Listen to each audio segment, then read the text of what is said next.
जब टूटने लगे हौसले तो बस ये याद रखना, बिना मेहनत के हासिल तक तो ताज नहीं होते। ढूंढ लेना अंधेरों अंधेरों में मंजिल अपनी, जुगनू कभी रोशनी के मोहताज नहीं होते। राह संघर्ष की जो चलता है वही संसार को बदलता है। जिसने रातों से जंग जीती है, सूर्य बनकर वही निकलता है। So hello guys, good morning and welcome back to my channel.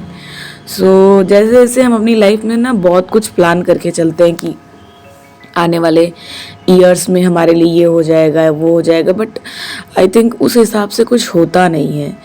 ऐसे ही कल का कुछ दिन था, मैंने प्लान किया था बहुत अच्छे से कि इस दिन को मैं बहुत अच्छे से यूटिलाइज़ करूँगी। ऑल तो मेरी स्टडी बहुत अच्छी हो गई, बट जो मेरे हाउस होल्ड के वर्क होते हैं वो इतने अफेक्ट हो गए बिकॉज मॉर्निंग में उठने के बाद ही मेरा सिलेंडर मतलब गैस ख़त्म हो गया। सो गैस हम लोग लेके भी आए तो पता लगा उसके बाद उसका चूल्हा ही ख़राब हो गया। तो वही हम लोग सोचते हैं कि जितना हम लोग प्लान करके चलते हैं ना, उस हिसाब से कुछ होता नहीं है लाइफ में। सो फिर मैंने नहाया धोया, पूजा पाठ किया, क्योंकि मुझे लाइब्रेरी तो जाना ही था, पढ़ना ही था। और अभी तो बहुत कुछ होना बाकी था। जो इतनी ट्रेजेडी कल के दिन में हुई है कि पूछो ही मत। सो आई गॉट रेडी और उसके बाद मैं लाइब्रेरी जाने के लिए जैसे ही तैयार हुई, मुझे पता था कि आज जाके अच्छा है कि कुछ बाहर खा के फिर से मैं अपनी पढ़ाई स्टार्ट करूँगी। सो मैं चली गई, जाके सबसे पहले मैंने चाय पिया और चाय पी के फिर मैंने सोचा कि कुछ खा लेते हैं ताकि भूख ना लगे, बिकॉज अब रूम पे तो कुछ बन नहीं पाएगा। तो हम लोगों ने ब्रेकफास्ट किया, पूरी और सब्जी खा लिया। और लाइब्रेरी पहुंच के पता चलता है कि लाइब्रेरी में लाइट ही नहीं आ रही है। मतलब थोड़ी देर थी, 15-20 मिनट लाइट थी या आधे घंटे समथिंग लाइट थी, उसके बाद लाइट ही चली गई। सो पहले मैंने अपना बैग वैग निकाला, उसके बाद यहाँ पे मैं एक्चुअल में ना यहाँ पे मैं देख रही थी कि मैम ने जो क्वेश्चन दिया था उसका आंसर सेंड करना था, तो मैं वही फ़ोटो क्लिक करके सेंड कर रही थी। और देखिए अभी ना मेरे से कोई परफेक्ट आंसर नहीं लिखा जाता है, बट मैम ने मुझे समझाया कि मैम, इसीलिए मुझे मैम बहुत पसंद है कि मैम मतलब बहुत पुश करती है। उन्होंने समझाया कि तुमने कैसा भी लिखा है बट तुम ग्रुप में भेजो। उसके बाद फिर मैं ना टॉपर्स कॉपी देखने लगी थी। देखिए यही होता है कि जब आपको नॉलेज ना हो, टॉपर्स कॉपी कभी भी स्टार्टिंग फेज़ में नहीं देखनी होती है। जैसे यहाँ पे मैं GS1 कर रही हूँ और GS1 का मेरा 90% सिलेबस ख़त्म हो गया है, लगभग पढ़ लिया है मैंने। तब मैं टॉपर्स कॉपी देख रही हूँ कि मतलब इन्होंने कैसे लिखा है, कैसे क्या किया है। तो यही सब गाइडेंस बहुत इम्पॉर्टेंट होती है कि कब हमको क्या करना है।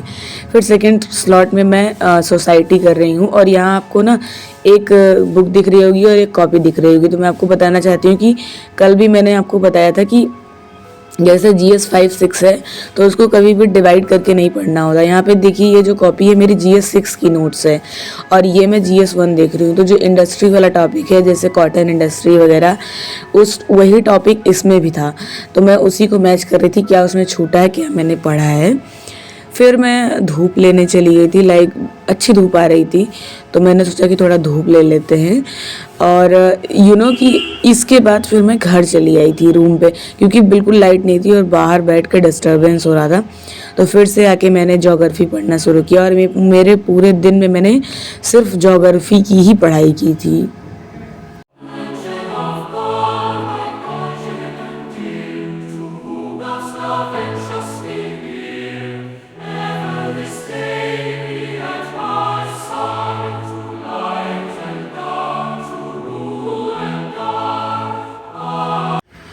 उसके बाद मेरी गैस सही हो गई थी, तो मैंने सोचा खाना बना लेते हैं। और खाना बनाते बनाते मैं एडिटोरियल देख रही थी, और ये एडिटोरियल सुमित सर का होता है और इसके लिए आपको नोट्स बनाने की ज़रूरत नहीं है।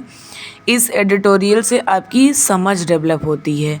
समझ इन द सेंस कि कौन सा चीज़ कहाँ से लिंक कर सकते हैं, किसका क्या इंटेंशन होता है, किस जैसे मतलब कि जो ब्रिक्स है उसको एक्सपेंड करने में, जैसे आज के एडिटोरियल में था कि विक्स को एक्सपेंड करने में मतलब क्या क्या प्रॉब्लम्स है। भारत चाहता नहीं है लेकिन चाइना चाहता है, क्योंकि चाइना एक्सपेंड करना चाहता है ब्रिक्स को। सो इसलिए ये करना इम्पॉर्टेंट है। सो मैं वही एडिटोरियल देखते देखते फिर मैंने खाना बनाया, क्योंकि मॉर्निंग से खाना नहीं बना था, तो भूख लगी थी मुझे भी और भाई को भी। तो भाई ने इससे पहले पोहा बना लिया था थोड़ा सा, तो उसको हम लोगों ने खाया था। बट क्योंकि पेट तो भरना ही होता है, एटलीस्ट खाना बनाना था। तो फिर मैंने खाना बनाया। जैसे ही मैं दाल फ्राई करने जा रही थी तुरंत लाइट ही चली गई। वही कह रहे। सो कल का दिन मुझे लगता है कि पूरा ट्रेजेडी से भरा हुआ था। फिर खाना बनाने के बाद फिर से मैंने अपना लास्ट टाइम ये कंप्लीट कर रही थी, बिकॉज़ रात में टेस्ट था, मतलब रात में आंसर राइटिंग था, तो उसके पहले मुझे इसको कंप्लीट करना था। सो लास्ट स्लॉट में मैंने इसको कंप्लीट कर लिया था।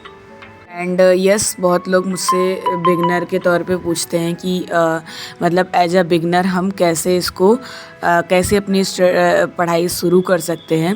सो मैंने उसके लिए एक डिटेल वीडियो बना दिया है और मैं उसको आज अपलोड करूँगी। तो आप लोगों में से जितने भी लोग मुझे फॉलो करते हैं या देखते हैं वो लोग उसको ज़रूर देखिएगा और उसको शेयर ज़रूर करिएगा, क्योंकि वो आपके लिए बहुत लोगों के लिए बहुत इम्पॉर्टेंट हो सकता है। जो मिस्टेक्स मैंने की हैं वो आप ना करें।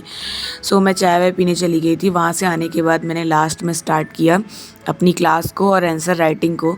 तो मैं बस क्लास वाला सेशन मैंने रिकॉर्ड किया था, उसके बाद मैंने कुछ रिकॉर्ड नहीं किया।